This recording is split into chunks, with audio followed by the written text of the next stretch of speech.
The clock struck midnight in the old town square of Eldridge Hollow, but the bells didn't chime like they always had. Instead, a low hum vibrated through the frozen air, wrapping around every soul gathered there with invisible threads of something ancient and watchful.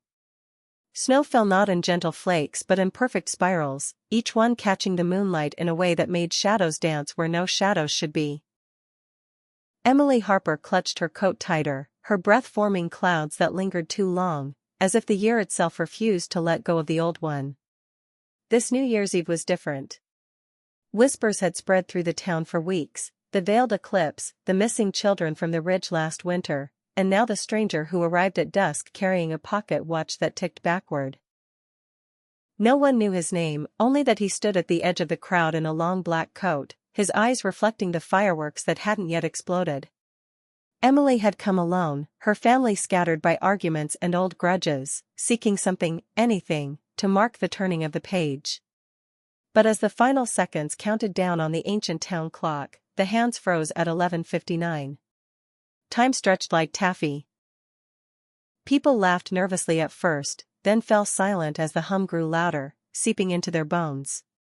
The stranger stepped forward, his watch glowing faintly, and spoke words in a language that sounded like wine through graveyard trees. "The veil thins tonight," he said, though his lips barely moved.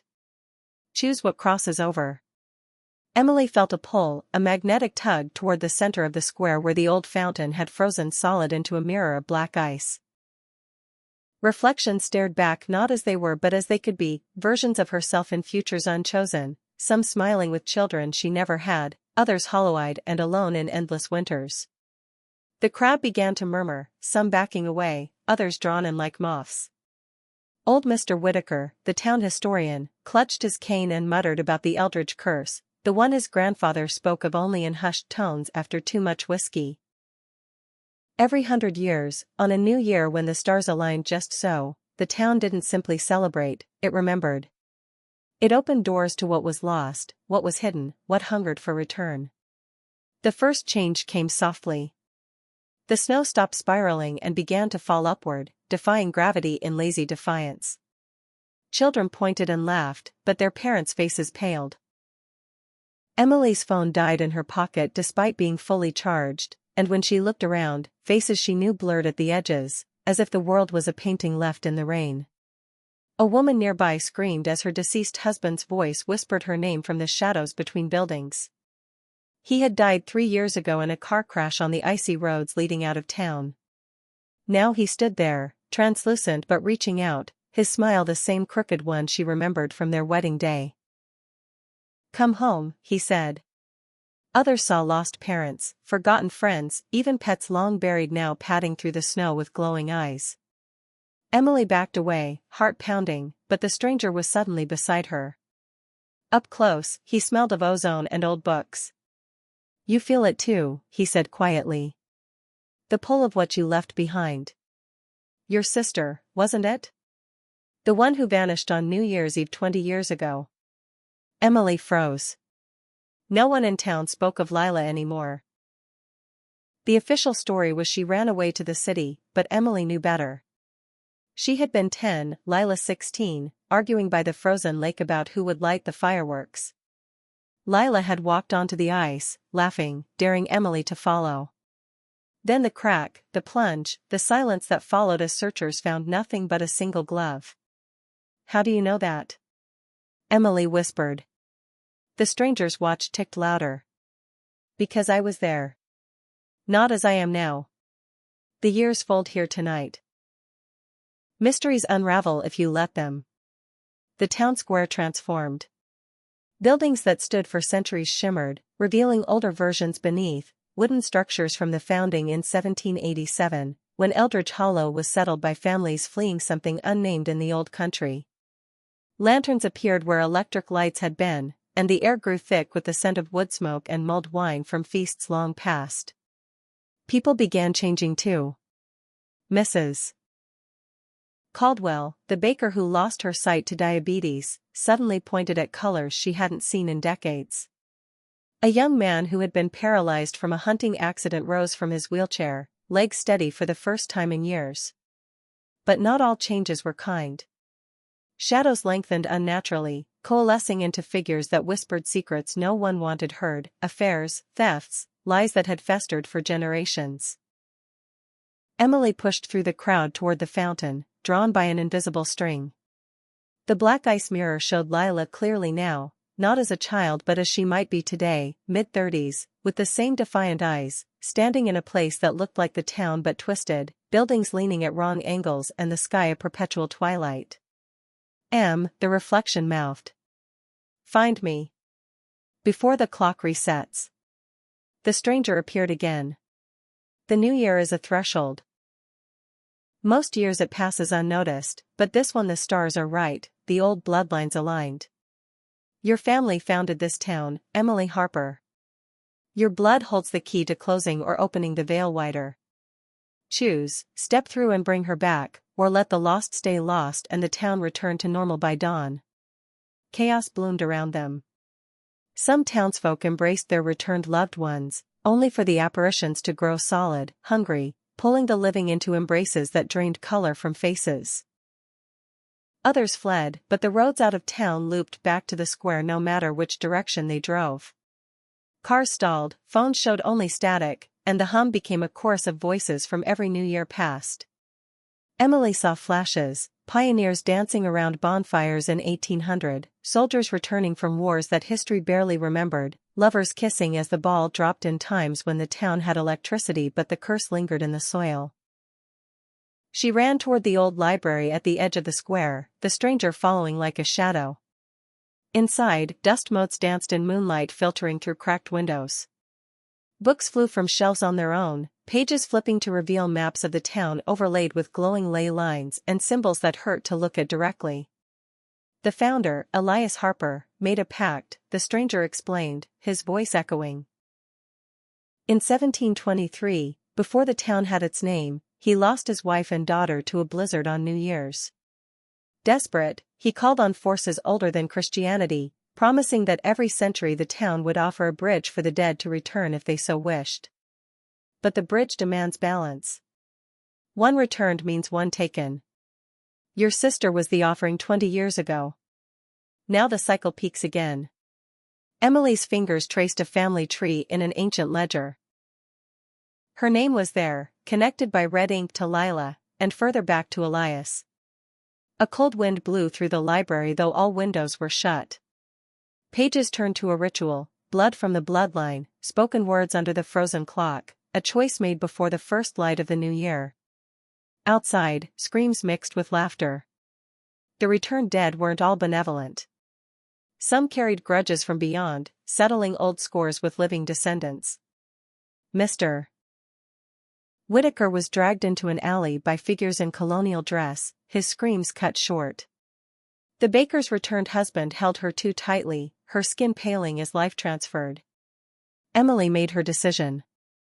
She cut her palm with a shard of broken glass from the library window, letting blood drip onto the fountain ice. The stranger watched approvingly. Brave. Most run. The hum reached a crescendo as she spoke the words from the ledger, ancient syllables that burned her throat. The mirror ice shattered upward in a spray of black shards that turned to ravens and flew into the night. Lila stepped out from the fragments, solid and real, gasping for breath as if pulled from deep water. She hugged Emily fiercely. You came. The ice never melted. I waited so long. But the balance demanded payment. The stranger's form shifted, revealing himself not as a man but as the embodiment of the threshold, eyes like dying stars. One returns. One crosses. Emily felt the pull now on herself, her feet sliding toward the reforming mirror. Lila tried to hold her back, but the force was inexorable. Townsfolk who had embraced their dead now watched in horror as some loved ones dissolved back into shadow, while others claimed new bodies. The clock hands began to move again, ticking forward with unnatural speed. In the final moments, Emily understood the mystery of this new year. It wasn't about celebration or resolutions. It was about facing what we bury, grief, guilt, the past that shapes us. As she was pulled through, she saw flashes of alternate lives, one where she saved Lila that night by the lake, growing up together but the town slowly dying from the unfulfilled pact, another where she lived happily but alone, the Vale closed forever and Eldridge Hollow a normal place with normal sorrows. Sacrifice or selfishness? The choice echoed through time. Dawn broke as the clock struck 1. The snow fell normally again. Most townsfolk remembered nothing, waking in their beds with vague dreams of fireworks and laughter. But some carried marks, a new scar, a returned loved one who seemed slightly off, eyes too knowing. Lila lived with Emily now in the old Harper house, but sometimes at midnight she stared at the lake with longing. The stranger was gone, his watch left behind on the fountain, ticking backward eternally. Years passed in Eldridge Hollow. The next new year approached without incident, but children whispered of strange lights and voices on the wind. Emily, now older, sat by the fire one winter night telling the story to her niece, who looked remarkably like Lila had at 16. "Was it real, Aunt Em?" the girl asked. Emily touched the scar on her palm. "Real enough. The veil never fully closes. It waits for those brave or foolish enough to peer through." And so the mystery of that new year lingered, woven into the town's fabric like the spirals of snow that defied gravity for one impossible night. Some secrets aren't meant to be solved completely, they are carried forward into whatever year comes next, reminding us that every midnight holds the potential for wonder, terror, and the thin line between lost and found. The hum, faint now, could be heard by those who listened closely on quiet evenings, a promise or warning that the next threshold was always closer than it seemed. The story continued in the lives touched that night. Lila adapted slowly to a world 2 decades ahead, fascinated by smartphones and streaming shows yet haunted by the cold that never left her bones. She took long walks by the lake, sometimes speaking to the ice as if it could answer. Emily watched over her, working at the library where she catalogued the old books with new respect, hiding the ledger in a locked drawer. Townsfolk who had lost someone reported strange occurrences, objects moving, whispers in empty rooms, a sense of being observed.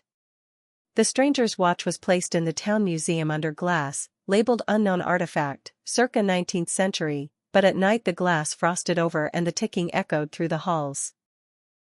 As months turned to seasons, the effects of that new year rippled outward.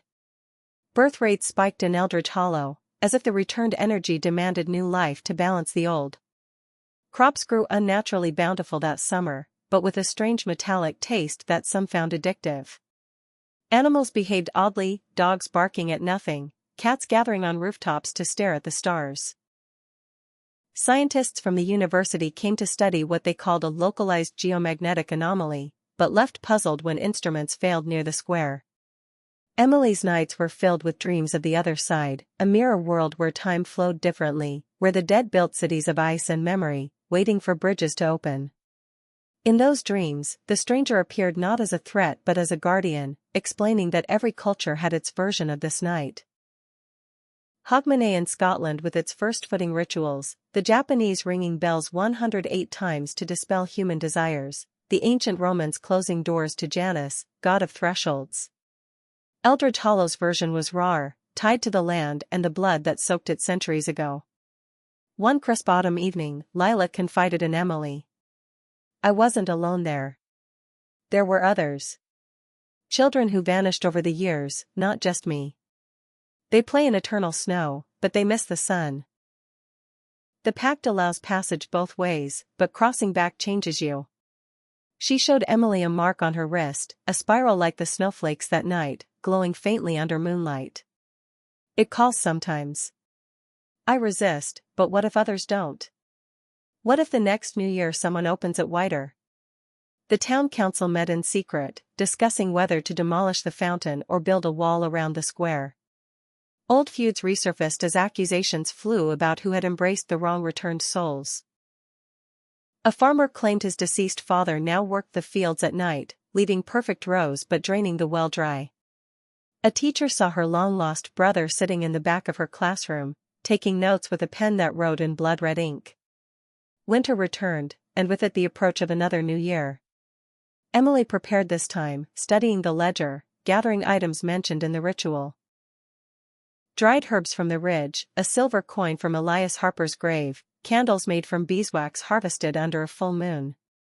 Lila helped, though her hands trembled.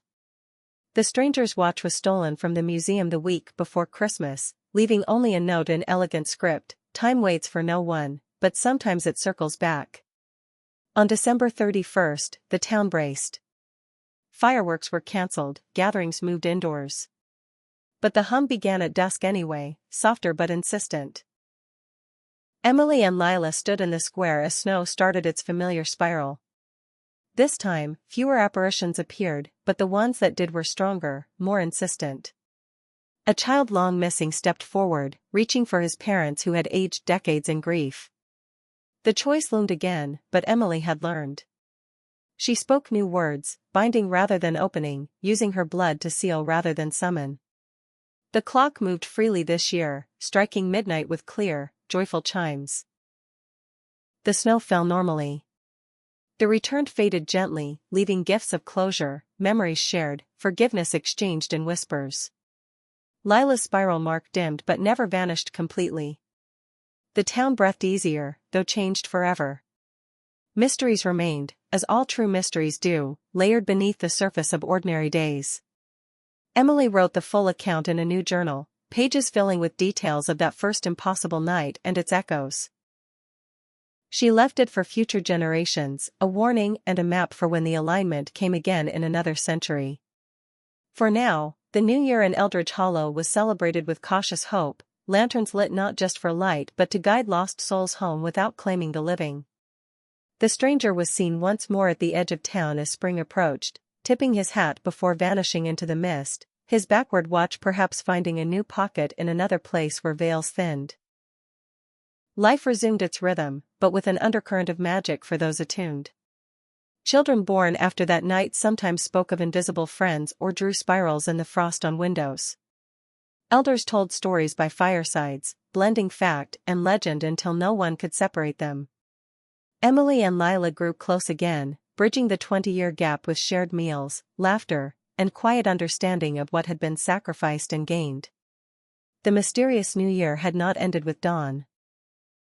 It had seeded something enduring in the soil of Eldridge Hollow, a reminder that every turning of the calendar holds potential for the extraordinary, if one dares to look beyond the veil.